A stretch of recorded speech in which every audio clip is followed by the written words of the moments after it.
Hello, I'm Dr. Nicole Birri with the Illinois Center for Transition and Work. This webinar includes 3 series related to teaching workplace social skills to individuals with severe disabilities. This series is going to focus on workplace social skills instruction for individuals with severe disabilities. First, let's review what workplace social skills are. Workplace social skills can be placed into 3 categories. These are work-related, non-work-related, and then both work and non-work-related. Work-related social skills are those that are specific to the job, and some of those include following directions, asking for help, asking for clarification, sharing information about work, and responding to and accepting criticism.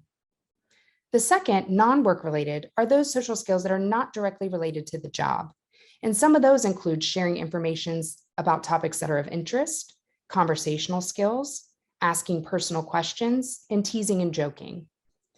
Third, we have work and non-work related, and some of these skills include active listening, verbal and nonverbal communication, initiating interactions, responding appropriately, exhibiting appropriate social behaviors, and social amenities. Now let's talk a little bit about the methods you can use to identify skills to target. And when identifying skills to target for instruction, you want to begin by conducting an ecological assessment, which is where you will assess activities that take place within a setting and the skills needed to engage in those activities. Once you've conducted an ecological assessment, you'll use that to conduct a discrepancy analysis. And this is a task analysis that's used to organize the steps of a task and to identify the discrepancy between how an individual with a disability performs compared to a non-disabled person. Another method is conducting observations periodically. And this may consist of creating a task analysis of a set of social skills that will help you identify whether or not the individual engages in each step of the task analysis. Another way to conduct an observation may be through surveys or evaluations. And these are beneficial because it's going to help you monitor progress and also identify new skills that may need to be targeted for instruction. Something else to consider is when to target skills for instruction. Ideally, you want to target skills prior to them becoming problematic. And this is where the ecological assessment comes into play. If you can identify these skills before the student begins their work experience, the student's going to be more successful. And so you'll want to try and identify these skills and begin teaching them before the student starts. Also, during work experience is very important because you're going to want to continue to practice these skills while the student is working. And this is going to open up an opportunity for you to see the student performing the skill within that natural environment and with people who are in the natural setting as well. So you want to target skills before work and then while the student is engaged in these work experiences. The next thing to consider is where to target skills for instruction that's going to promote generalization. The generalization of skills is so very important. It's why we bother teaching these skills in the first place, right? It does no good to teach a skill that cannot be used across settings and people. Therefore, it's important that we plan for generalization ahead of time. And to do this, you're going to want to teach in the natural environment as much as possible. And this can be in places such as the work setting itself or somewhere maybe like the break room, depending on the skill you're targeting. The school setting is also a great place. The cafeteria is a place where there's lots of social opportunities. And another place within the school setting is during transitions between classes and activities. There's lots of socialization that goes on in the hallways or while students are moving around the classroom. Something to keep in mind though, it's okay to introduce skills, these social skills in the classroom, but this should not be a place where the skills are practiced. That's just not going to promote generalization. So it's important that you plan to have the students practice those skills outside of the classroom. And then last, the community is also a great place. This is a way to involve families in the process.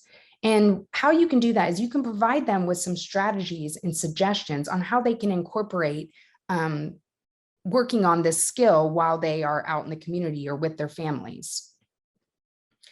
And this is also another place where you can work on skills in places such as field trips or during community-based instruction. And this is going to provide the student with opportunities to practice the skill in various settings and across people, which is the ultimate goal of what we want in order to promote generalization.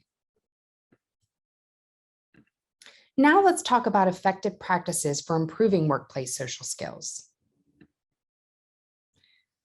There are many packaged curriculums available, but there are some pros and cons to using these packaged curriculums. And some of the pros are that there's less planning involved. Their materials are already provided for you. And some of these curriculums may be effective for some students.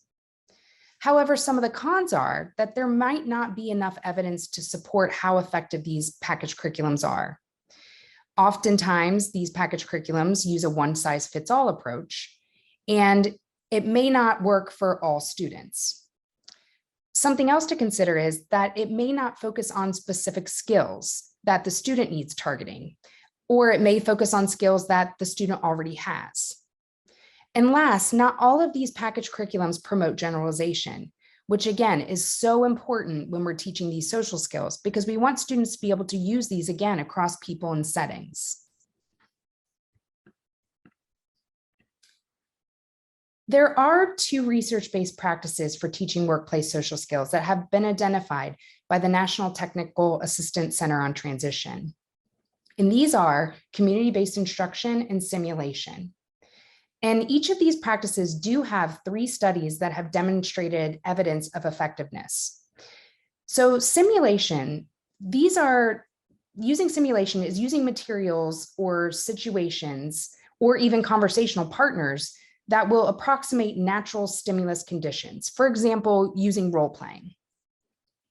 Community-based instruction, this is the teaching of a skill within the natural community setting in order to increase the likelihood of generalization, which again is what we want to do. Some of the pros to using these research-based practices is that there's evidence of their effectiveness, right? And again, because these studies have been conducted with certain populations of students, we know that these particular practices are successful for certain populations. Some of the cons are that it may not work for all students. And then finally, some of these may not promote generalization. So these are things to consider when using or choosing your research-based practices. And finally, we have some promising instructional strategies that have been found in the literature. And some of these include performance feedback, modeling, system of least prompts, using device-assisted instruction, using verbal instruction, video modeling, and constant time delay. But there are some pros and cons to this as well. Some of the pros are that the strategies do show promise for being effective for certain populations of students. Another pro is that these strategies can be combined. Some of the cons, though, however, are that some of these strategies may not be effective for all students, and you may have to use additional strategies that may promote generalization.